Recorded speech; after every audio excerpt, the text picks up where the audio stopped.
किया, मैं तो आपको प्रमाण भी दे दूं आपने कितना नहीं किया, नहीं, लेकिन आप नहीं दे पाएंगे। आप जो चाह मैंने मेरे कभी साथ कर दीजिए। और आज भी मैंने सम्मान दिया आपको, मगर पैसे भी दे।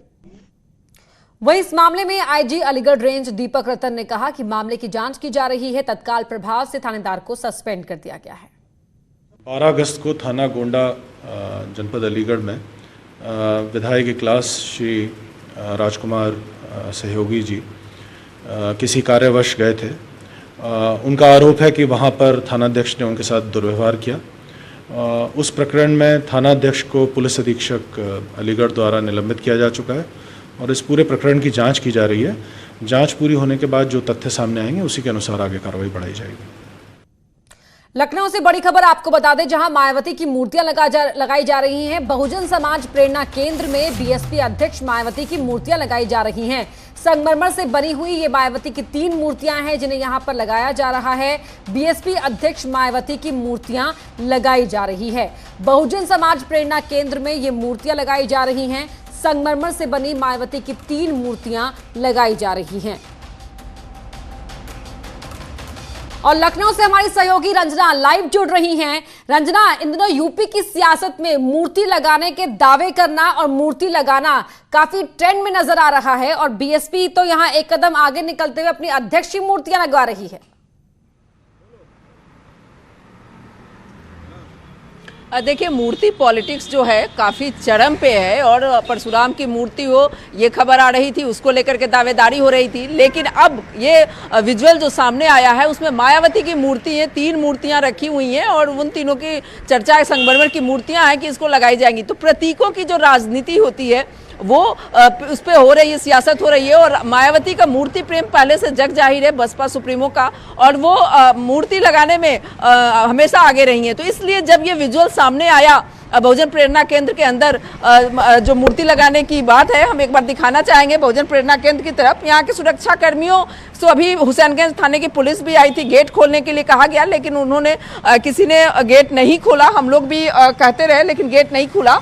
और यहाँ पे जो काम करने वाले लोग हैं उन लोग बताए कि मूर्तियाँ पहले से बनी हुई थी और वो मूर्तियाँ रखी गई थी, उनकी साफ सफाई हो रही है और साफ सफाई होने के बाद जो भी उसमें चमक उसकी थोड़ी कम हो गई है उसको साफ किया जा रहा है। तो एक तरह से यानी कि मूर्तियां लगाने की जो बात आ रही है, साफ सफाई के बाद वो मूर्तियां लगेंगी अंदर।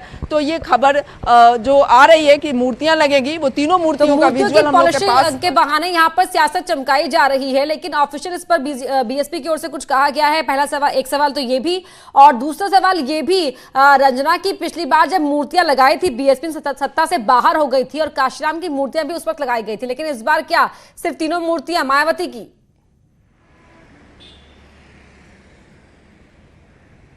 बिल्कुल, अब वो पॉलिटिक्स जब मायावती सत्ता में थी उस समय भी ये बात बहुत जोर पकड़ी थी कि मायावती ने खुद अपनी मूर्ति लगाई थी। जो आज 1090 चौराहा है वहाँ उस चौराहे के पास उनकी मूर्ति और काशीराम की मूर्ति लगी थी।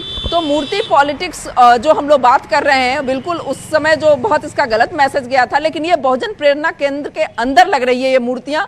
ये एक ट्रस्ट है और इसके अंदर ये मूर्तियाँ लग रही हैं। तो ये एक प्रतीकात्मक राजनीति हो सकती है, क्योंकि बहुजन प्रेरणा केंद्र काशीराम की जब अस्थियाँ आई थी तो यहीं पर लाई गई थी और यहाँ से एक मैसेज देने की कोशिश होती है। बहुजन समाज पार्टी एक मैसेज देती है। तो प्रतीकों की राजनीति की जो हम बात कर रहे हैं वो राजनीति जो है एक से मैसेज देने की बात है। और ये मूर्तियों की राजनीति पहले से होती आई है और एक बार फिर ये आज की सियासत में दिख रही है। जी रंजना, बहुत बहुत शुक्रिया आपका इस पूरी जानकारी के लिए। तो 3 मूर्तियां ये बहुजन समाज प्रेरणा केंद्र में लगाई जा रही हैं। बढ़ते हैं आगे, वहीं बीजेपी के राज्यसभा प्रत्याशी जयप्रकाश निषाद ने आज अपना नॉमिनेशन फाइल कर दिया।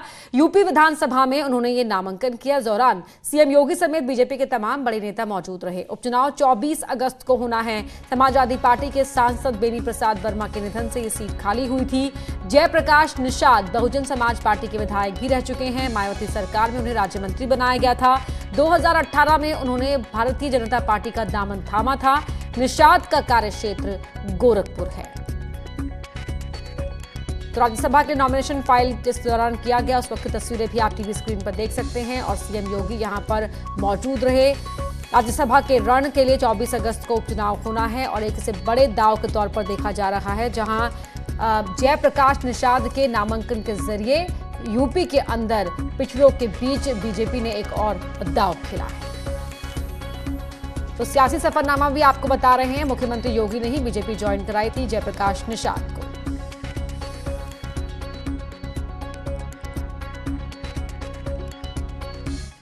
महंत नृत्य गोपाल दास जन्माष्टमी के मौके पर मथुरा आए थे, जहां पर उनकी अचानक तबीयत बिगड़ गई। उन्हें सांस लेने में परेशानी होने लगी, जिसके बाद उन्हें तुरंत ही हॉस्पिटल में एडमिट कराया गया। महंत नृत्य गोपाल दास का कोरोना टेस्ट भी कराया गया। उनकी रिपोर्ट पॉजिटिव आई है, जिसके बाद सीएम ने फोन पर उनका हालचाल जाना और मथुरा के जिलाधिकारी और डॉक्टर त्रेहन से बातचीत की, उनके बेहतर इलाज के निर्देश दिए। मथुरा के डीएम ने महंत नृत्य गोपाल दास की कोविड-19 की रिपोर्ट पॉजिटिव आने की पुष्टि की है। साथ ही बताया कि सीएम के निर्देश पर उन्हें बेहतर इलाज के लिए मेदांता में शिफ्ट किया जा रहा है। कुछ पॉजिटिविटी की बात है। माननीय मुख्यमंत्री जी ने हर क्षण की वो खबर ले रहे हैं और उन्होंने 3-4 बार फोन करके ये निर्देश दिए हैं कि महाराज जी के बेहतर चेकअप के लिए और बेहतर इलाज के लिए उनको तुरंत मेदांता में शिफ्ट कराया जाए, जो हम लोग व्यवस्था कर रहे हैं। हमारी एएलएस एम्बुलेंस आ गई है, डॉक्टरों की टीम, मजिस्ट्रेट, स्पोर्ट के साथ महाराज जी को हम लोग वहाँ पे। महंत नृत्य गोपाल दास की तबियत खराब होने पर अखाड़ा परिषद के अध्यक्ष महंत नरेंद्र गिरी ने उनके जल्द स्वस्थ होने की कामना की। कहा कि वो उनके जल्दी ठीक होने की कामना के साथ ही सुंदरकांड का पाठ करेंगे। राम जन्मभूमि तीर्थ क्षेत्र के जो ट्रस्ट के अध्यक्ष जी महाराज जी का मैं कभी नाम नहीं लिया। मेरा उनका संबंध कम से कम 30 साल से है।